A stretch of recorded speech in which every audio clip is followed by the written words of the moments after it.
You're listening to the DTF podcast, Down to Fitness, where we turn personal trainers into fitness professionals. We're your hosts, Dayton McPherson and Kyle Radune. What's up, everybody? On today's episode, we have a very special guest, Jennifer Faber of EnerJENic Fitness in Williston Park, Long Island, New York. Hi, Jen. Welcome to the podcast. Thanks for joining us today. Thanks for having me. Absolutely. So we've been trying to get you on this thing for a long time to hear your experience with owning and operating a personal training studio. You know, you built this thing from the ground up during COVID, actually. So we kind of wanted to get your take on why you wanted to do it. How is it going? What's the best part? What are the hard parts that people don't understand? Because when we were all coaches getting into this, what does everybody want to do? They want to open their own studio, and it's not as easy as you might think. So we wanted to hear it from you in your own words, kind of everything that has to happen in order to run that successful business. So again, thank you for joining us and welcome. Thanks, guys. Absolutely. I'm happy to be here. Super happy. Thanks for having me. Yeah. So let's start from the beginning. How did you meet Kyle and I? So actually, if you want me to really go back in time, I mean, it's kind of a great story. And it is on my website, energeticfitness.com. We'll tag it for everybody in the bio and the link. Yep. Perfect. So I was a nursing home administrator. I was always in healthcare. I wanted to be a doctor. I ended up definitely that was not going to be my thing. So I went to the administration side of things, and I thought I'd be a hospital administrator. Then I ended up being a nursing home administrator, which is literally probably the most brutal field that you could ever work in. You can ask anyone, that works in the field from any department. It is brutal. And I'm a warrior and I don't give up, and I stuck with it. And I was basically in the field for 10 years. It took me 5 years to get my nursing home administrator's license in New York State, which is super tough. I did all the schooling and all of the internships, and I had a great CEO, kind of overseeing me, who was my idol, and I wanted to be like him. And I was telling myself that this is my passion. This is what I love. This is what I'm going to do till I die. And because I loved healthcare, I really did.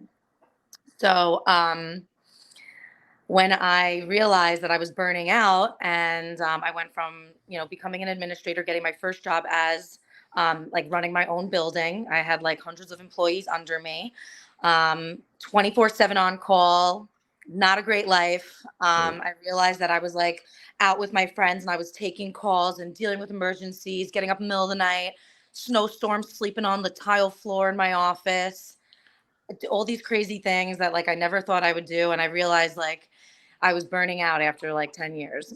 So I ran a nursing home for 2.5 years, and then I decided to switch to assisted living. So I ran a Sunrise Senior Living, which I really, really loved. I really love Sunrise. I'm all about them. And a year went by. I gave it a year, and I was crying on my way into work. I would be dreading walking through the door because of the stress, the pressure, and being a young female leader. And just, I kind of went straight to the top, and I was never a department head. So the fact that I jumped to the top, I didn't feel that I got the respect that I deserved, because I just kind of went there, and I was not a social work director or nursing director. I wasn't a nurse. I was just an administrator. I'm a manager. So my fiance at the time, now husband, Ariel, he knew that I was always passionate about fitness, very passionate. All I would care about after work was just rushing to the gym. I would drive an hour and change to my kickboxing gym, and I would go there for a 1-hour class, and then I would strength train for 2 hours. And I had an amazing coach, Tyler, shout out, Tyler Frankel. He owns Lurie Fit in East Rockaway, New York. And actually, yeah, it's East Rockaway. He moved to a larger studio. So he actually inspired me, and he would constantly tell me after class that I have a gift and I should use it. And he gave me some, opportunities to teach some classes at his gym. And he basically threw me into the wolves. He's I'm taking off. I need someone to cover me. Do it. And I did it, and I loved it. And people were coming to my class, and I was this is wild. So all of a sudden I'm teaching kickboxing. I'm not a pro or anything, but I was leading classes, and I was okay. So That was happening while I'm in the nursing home field. And then Ariel was like telling me when I was super miserable at my job in the assisted living, he said, I know someone at my old gym I used to work at. He was in sales at Health Tracks in Garden City. And he said he knows someone and he'll give her a call to see if I could like work at the desk. So just literally like with one phone call, I had a new job and I took a 90% pay cut. I was going to say, so you went from being an administrator to working at the front desk. Yeah. Okay. I mean, I wasn't even in the front desk. I was like half front desk and like half like in the sales office doing like paperwork. I was just sitting at a desk all day doing like paperwork and like having fun in the office. Like, I mean, but taking a huge pay cut, pay cut. So that was like because of Ariel and his connection and because of his financial stability, I was able to do this with my life. And also he had health insurance and it worked. So I took the leap of faith. And he really told me too, between him and Tyler telling me that I have a gift in fitness and my passion for it, you know, I should go for my, you know, PT certification to become a trainer and group fitness instructor. I just kind of listened to them and I went for it. And while working at the desk at Health Tracks, I ended up doing the circuit at Health Tracks. So I met people on the floor and I met all the members and developed relationships while I sat there with my textbook, reading every page of NASM, every single page, every page. I did not miss one page of the book. Okay. Oh, man. And I took my exam and I passed. And Health Tracks, you know, the sales, you know, department fed me clients, and every client that they gave me for a healthy start, I sold. And within 3 months, I had a full schedule of clients. Full schedule. Damn. And that's hard. That's hard to do for everybody listening out there. 3 months. That's tough. Yeah, it was like I was filled. And I'm also leaving out a lot about like group fitness. I actually started before I got the job at Health Tracks and before I quit my job. I was teaching one night a week kickboxing at Health Tracks while I was a nursing home administrator. Oh, wow. So that was like my okay, like I love this. Like I was teaching at Lurie Fit a little bit. And then I was like, I had a job at Health Tracks where I was getting paid and it was legit once a week kickboxing. And everyone thought I was doing great over there. So I started with the group fitness and then I got into the personal training. And then I ended up I was teaching like 6 classes a week at Health Tracks and personal training. I was like, and teaching at another gym, group fitness. I was teaching at the Max Challenge. And I was like literally probably 60 hours a week at one point. I was burning out. And then the pandemic hit. Well, there we go. So let's before we get to the pandemic, because this is something that I definitely wanted to touch on here. Now, when you made this huge transition, completely changed your life, took the leap of faith, you were teaching classes, group fitness classes. What was when you met Dayton? Because I know Dayton got assigned to your club somewhere in that time where you were teaching group fitness, but you had it, or did you have a full book when you met Dayton? Yeah, I did. Yeah. So I went down was super busy. That's why I never saw him. I never even got to talk. I was like, hi. I didn't meet him until a week later. I was like, hi, my name is Jen. Hi. I'm like, I would like to meet with you. I'm your new director for the time being. And she's like, I have no time. And I was like, okay. So Dayton and I had some talks about you before I had ever actually met you.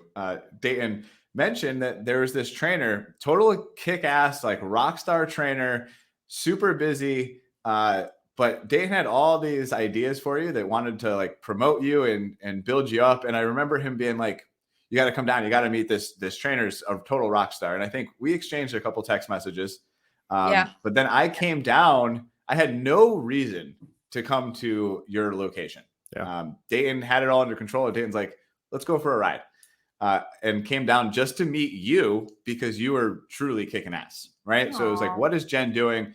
I think Dayton wanted to make you like the next head trainer or like fitness director. Like we had all these big dreams for you. Wow. So we come down. We went out to dinner. I got to meet you. And then that was a good time. It was not what? We had less than a month later. COVID happened. Less than a month later, pretty much. So we had all these big plans. We were gonna make you the face of the gym. And then COVID happens. Yeah. So, everyone's very familiar with what happened in the fitness industry and COVID, and a lot of places got shut down. You being in New York got it pretty bad. Yeah. Me being in Florida, Yeah. knowing the difference between the way Florida handled COVID in fitness specifically and how New York handled COVID in fitness, very drastic different things. Mhm. So before we get into like your studio, COVID happens, you're at Health Tracks. How did you make that shift now from a full-time 60-hour a week in person, sweating, running around the gym, surrounded by people, to now you're by yourself? The world shuts down. What do you do next? So a month went by and I was just like chilling at home. I also wasn't feeling great. I mean, I definitely had something. It could have been COVID. I was not like I was just like home every day.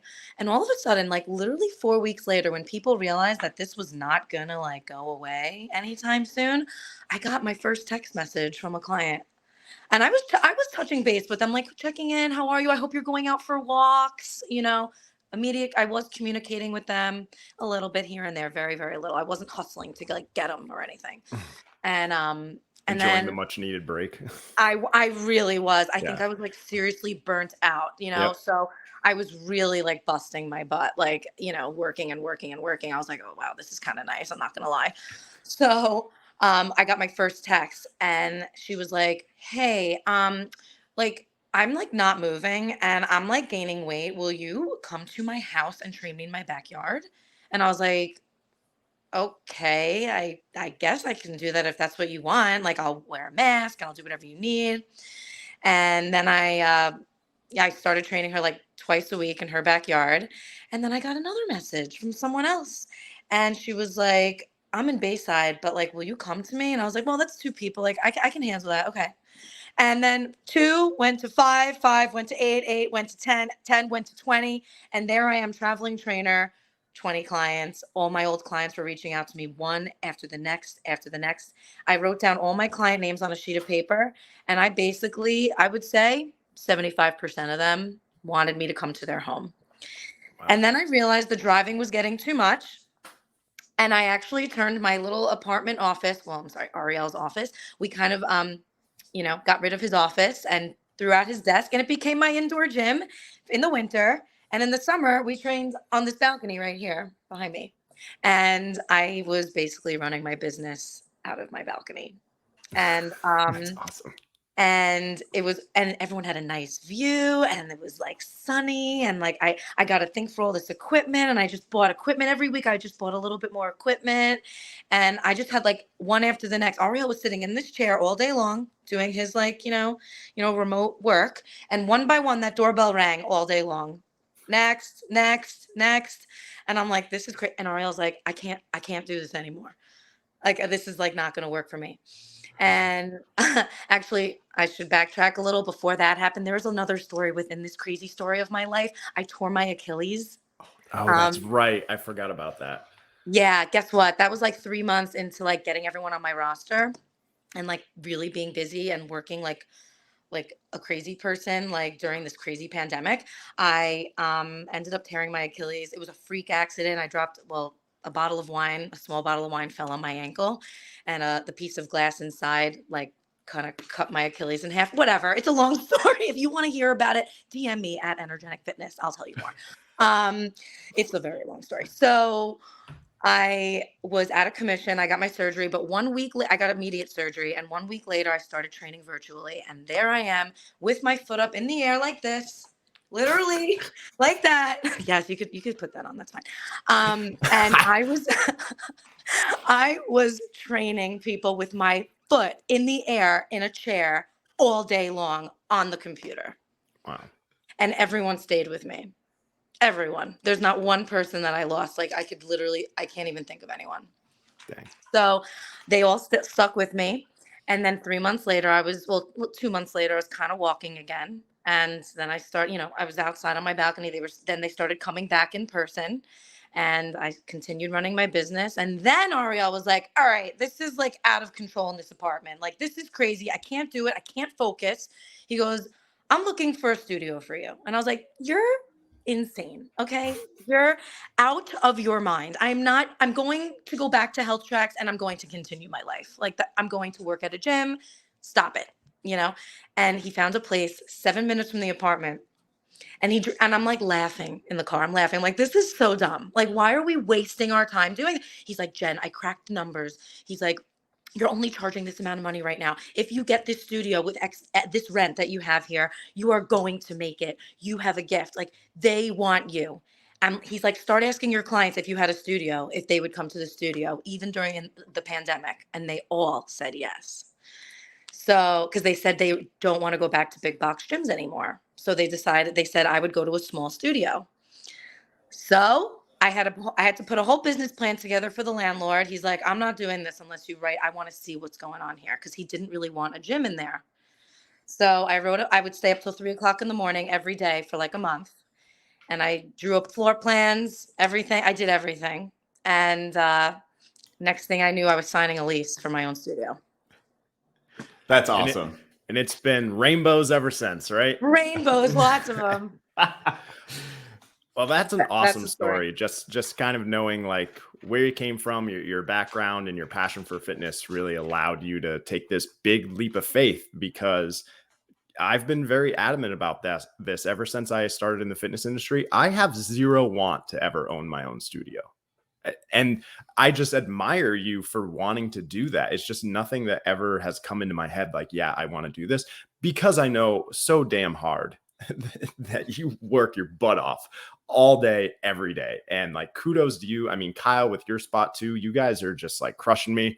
I feel like you guys are like top tier people that when you do this, like you've got your mindset on it. So, I mean, it's just awesome to see you guys, open and be successful. So just glad that you both have done that. And I'm just chilling in the background. That's right. Don't sell yourself short, Dayton. You got a salary and health insurance. True. This is so true. There are pros and cons to all these different games, right? So Jen, when did you open? What was the date of your opening? It was so soft open was May 26, 2021. Okay, And, so you've been open about 2 years now. Yeah, June 10th was our real opening. Yeah, like with the Department of Health and everything. So actually, so I didn't realize this was actually, I thought it was closer. So there was a whole year, kind of actually probably 15, 16 months after COVID started. Mm-hmm. So you were training out on your balcony, actually, and then you had the Achilles surgery. So that's usually a recovery time of like 10-ish months, right?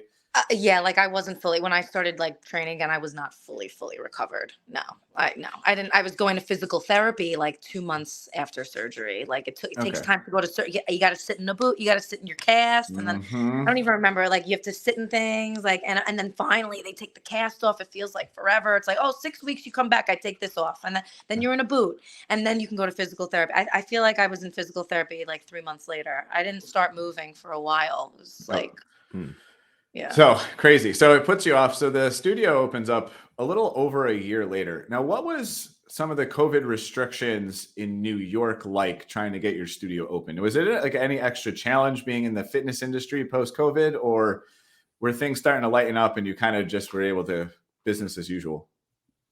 I feel like it was like pretty smooth, believe it or not.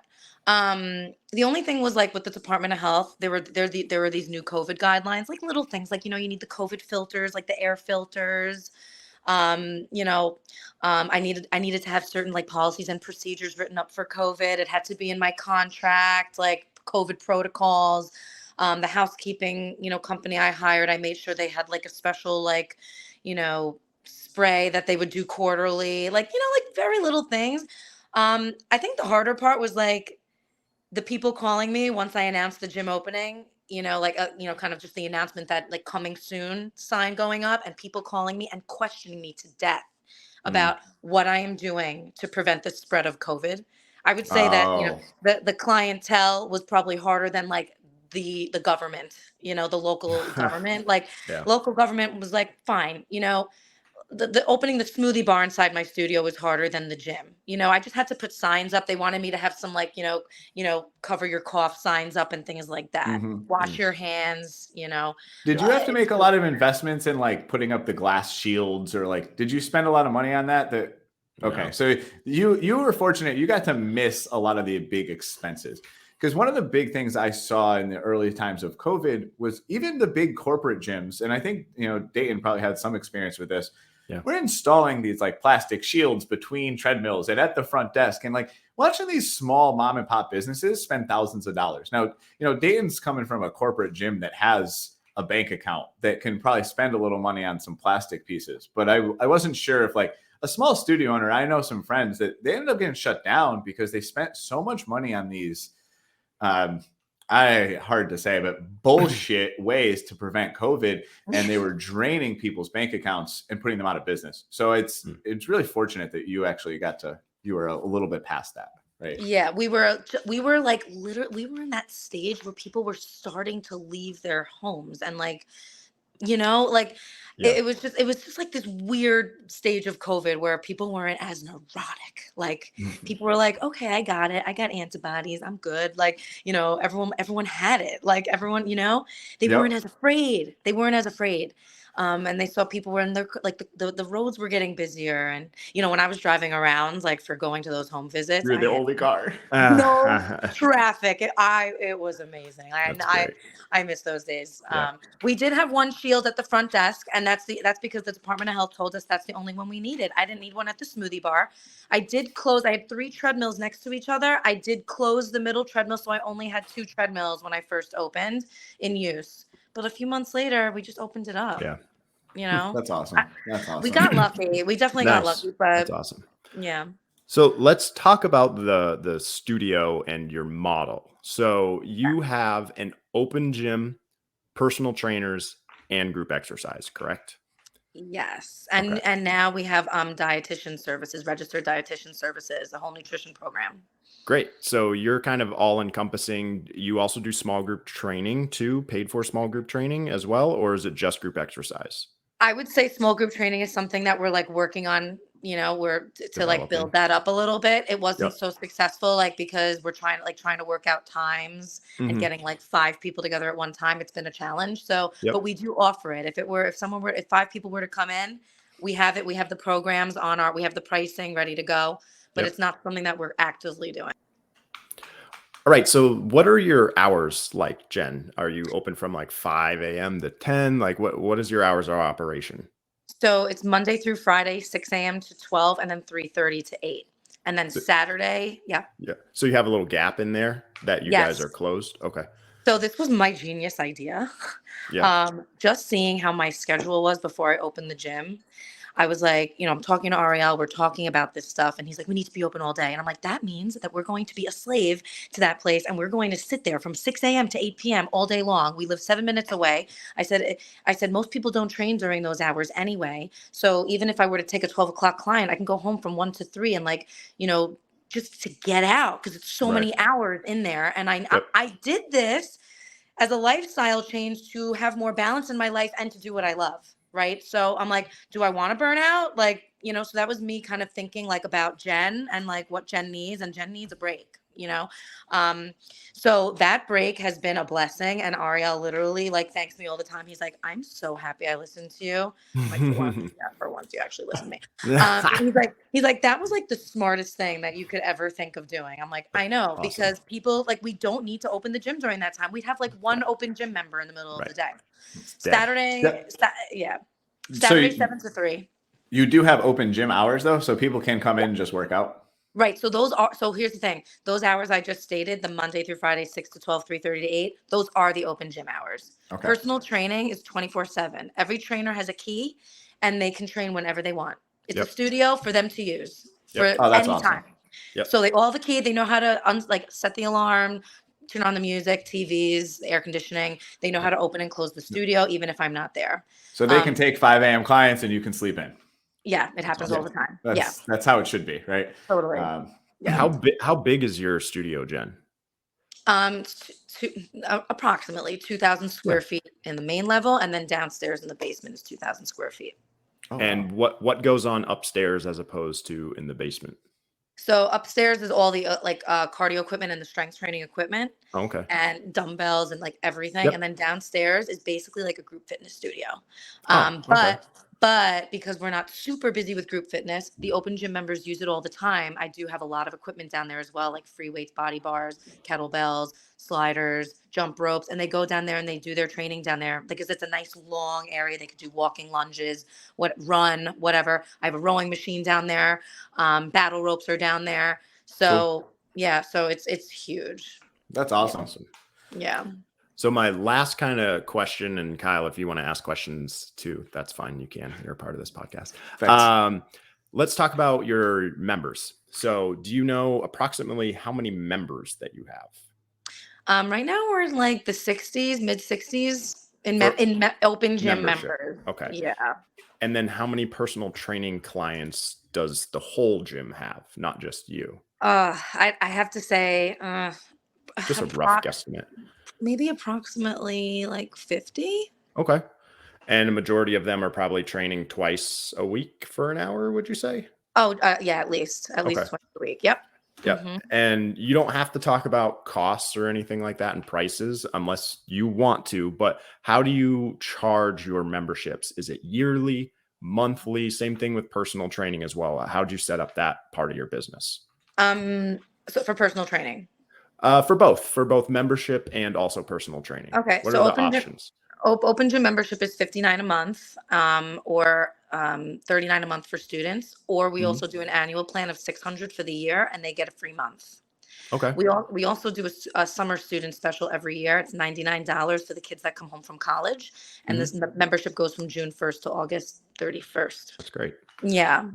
And your personal training programs, again, you don't have to talk about pricing unless you want to. Are those also monthly and also yearly? How do people choose a program for you? Auto pay, paid in full?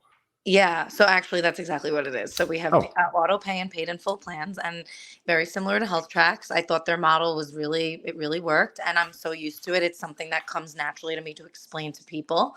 And a lot of gyms have that. So, and it works for them. So, and it's still working for us. So, we weren't sure what people were going to do. It's pretty even on the paid in fulls and the auto pay, but we do charge either monthly auto pay plans, or they do 8 packs, 12 packs, and 24 packs for paid in full personal training, 30 minutes or 60 minutes. Cool. Awesome. Nice. Anything you wanted to add, Kyle? Well, so as far as like this category, like kind of the business stuff, how many coaches do you have?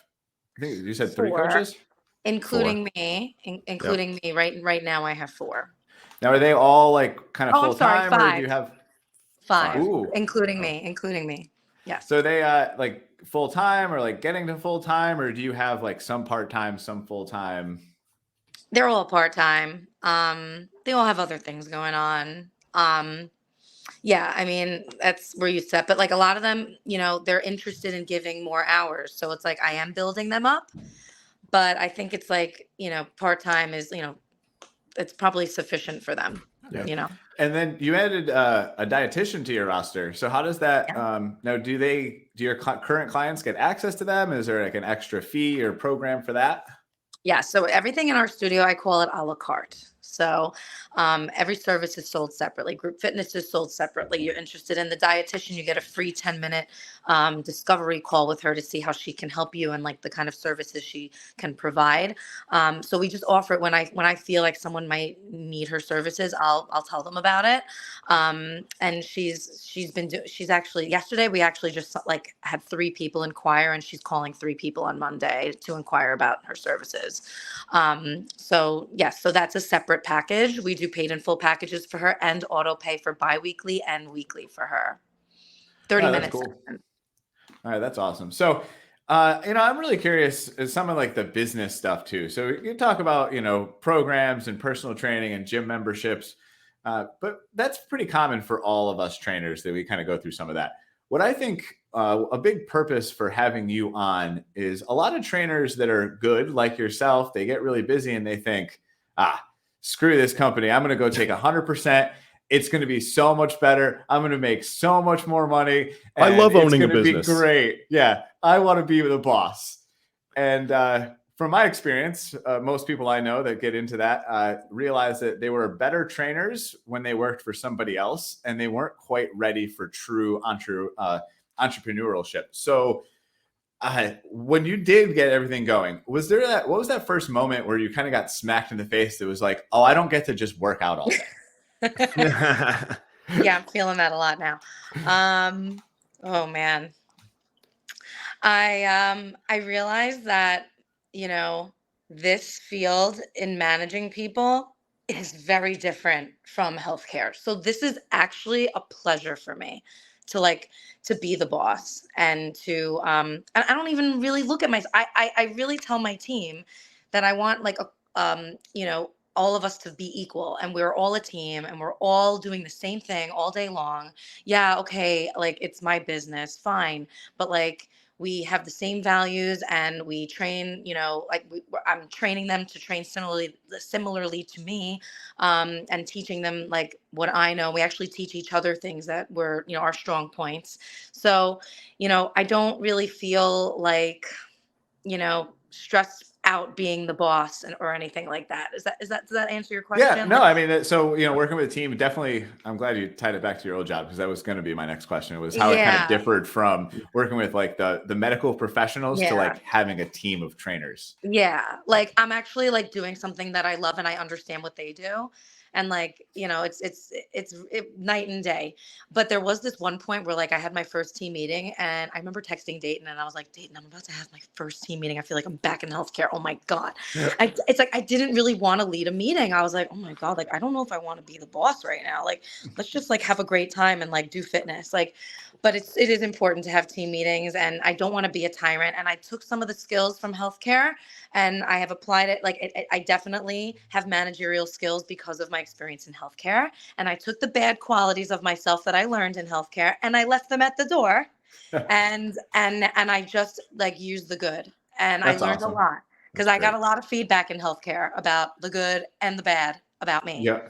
So, I am not a perfect manager, just for the record, everybody. hey, I still need listen, work. I read manager Same. books, you know? Same.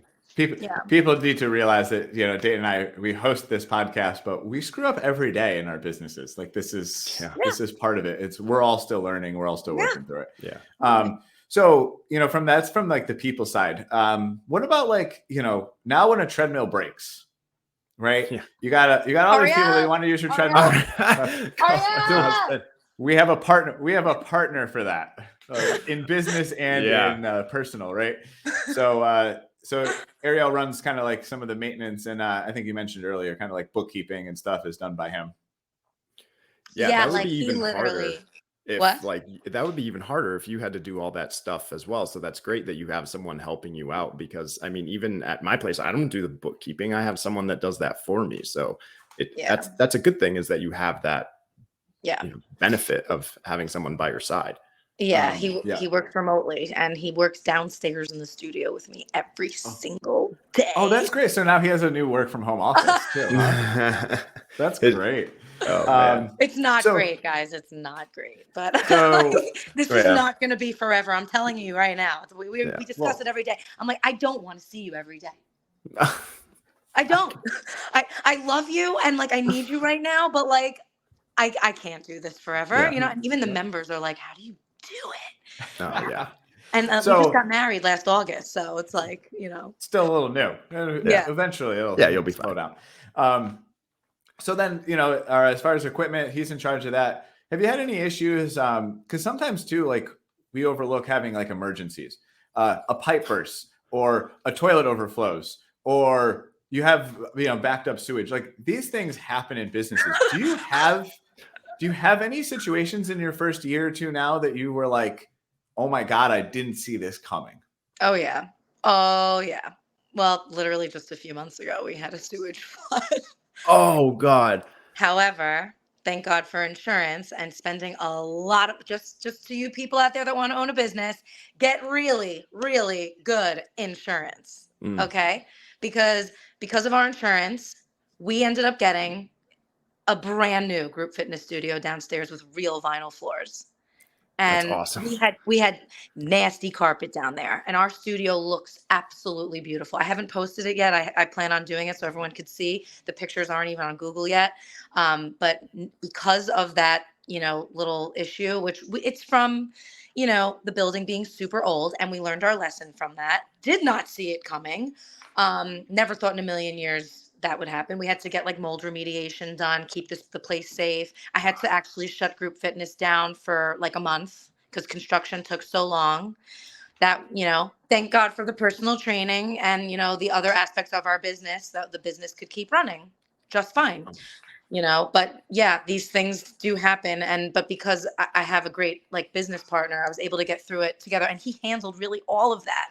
I'm busy training. I have to bring in the money. I have to be there for my clients. I have to keep a smile on my face, even though the downstairs is completely destroyed. It's all going to hell and I have to smile.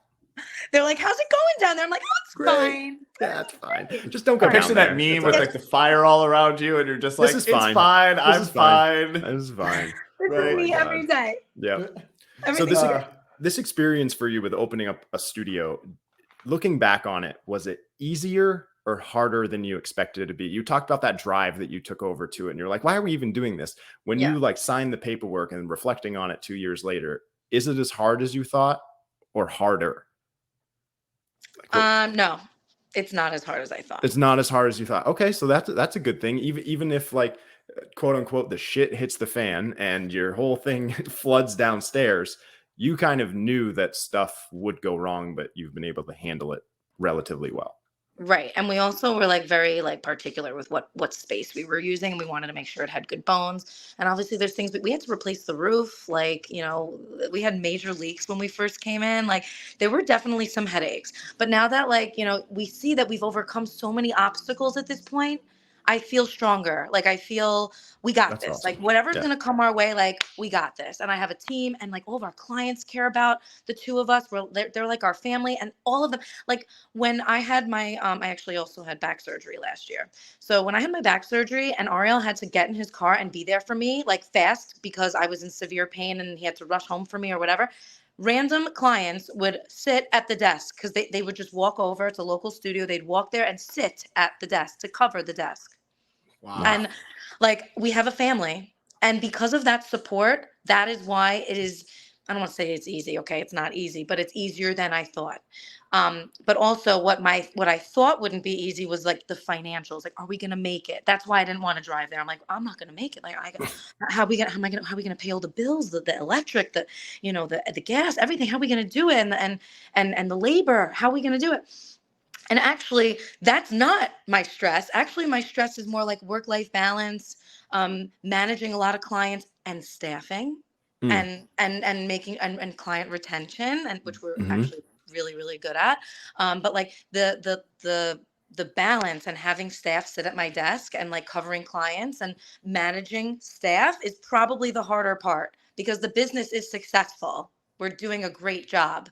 Yeah. We're really in good standing. But so all the worries that I had before we opened, it's not the same as now. Now I have. It sounds like you built up this amazing culture and have the community that really, we know the successful gyms are the ones that can build that culture. Yeah. And it sounds like you did a great job with that. Yeah. So kudos to your leadership and mentorship for this team that they're lucky to have you. Yeah. And that sounds like it's the best part of opening the studio is the community and the people that you've built up around you who will go to the end of the earth to help you guys out. And it's same thing for us, where it's a little different, where I've had clients be like, oh, if you ever need me to cover the front desk. And I was like, that's really not how it works. In a corporate, I was like, you got to sign paperwork and stuff. I was like, yeah, I appreciate it. But that's a whole 3-week process. But that's great that you've been able to build that up and people keep coming back for that. People don't come back for how nice your treadmills are, your space or anything. They come back for the people that are around you. And like Kyle said, you've built that up. So great job, Jen. Thanks. All right. So my last question. Yeah. Right. I'm excited for this one. Okay. So if you could give the listeners, other trainers, one piece of advice that they want to open up a studio, what would you tell them? A fitness studio, specifically fitness, right? Yeah. Yep. Oh, yeah. Okay. If you are seriously passionate about fitness and helping people and helping others and being not as selfish and being a little selfless, and if you look at people walking down the street and you're like, oh my God, I just want to help this person. I want to inspire this person to do something to make a change in their life, any change, even if whether it's nutrition or just moving every day, something. I just look around every day and I just want to help everybody. I want to be there. I want to take every client that walks through that door. I passionately love personal training. And I love group fitness too. I think it's super fun because you're getting people to move. I love watching people move and getting them to like be their best selves and like their healthiest selves. And health is so important. And like one thing I didn't get into in the healthcare environment, I was not taking care of myself as well as I wanted to. Between the burnout and the stress, and you don't realize that stress, it makes you sick in the future. And I wanted to take care of myself while also taking care of others. And being a business owner, I do get to make my own hours. I can just say, I'm not coming to work tomorrow. Like I can go to the doctor. I don't have to worry about taking PTO. Like, so I have my balance a little bit better, and over time I'll get better at it because I'm still not good at it. But I would just say that if you really truly love fitness, go for it. Go Hell for it. yeah. Because if you have the passion, that like if you love being in the gym and you love movement and fitness and everything about it, like when I was reading that NASM book, I was like so excited. I couldn't stop reading. Like I just love it. I love learning about it. I loved going to my first fitness conference this past March. I was sitting on the edge of my seat and I was like, oh my God, I love this. Like if you feel that in you, like I was sitting in those conferences like so excited. I'm like, this is disgusting. Like, why do I love this so much? Oh my God. That's how like you just got to go for it, because your passion is what people follow. If they see that you are passionate about being a personal trainer, they are going to stay with you as your client. They will, because all my clients have stayed with me for 3.5 years. And I believe it because after listening to you talk, I'm ready to run through a wall with you. Yeah, So, I want to go work out right now. Let's go. I'll tell you. Let's flip tires. Now, I know you guys are up north, so it makes more sense for me to come to you. But in Florida, this is where they hold all the good conferences. Very true. Dayton and I, we were at Ursa's had an event in Miami last year. We were down here. So when something comes back, I think there's usually something either Orlando, Miami every year. Why don't you come down? We'll show you around Florida. Have a good time. Yes, absolutely. I'll tell my clients I'm not available right now. I'll tell them. Work out. All right. Well, Jen, thank you so much for coming on. It was a great chat. Really excited. Thank you. Thank you for having me, guys. Anytime you need nonstop talk or New Yorker, let me know. Woo! Yeah. Go check out EnerJENicFitness.com. Yeah, we'll tag your Insta, like all that stuff. And also, we're gonna have an online store eventually, so stay tuned. But also, we did just get a new line of clothing in. It's just not out there yet. But we have all new clothes and like. So you're gonna send me a shirt? Yeah, I'll forward you my address. I will. I will definitely send you guys one. All right. Thank you so much for having me.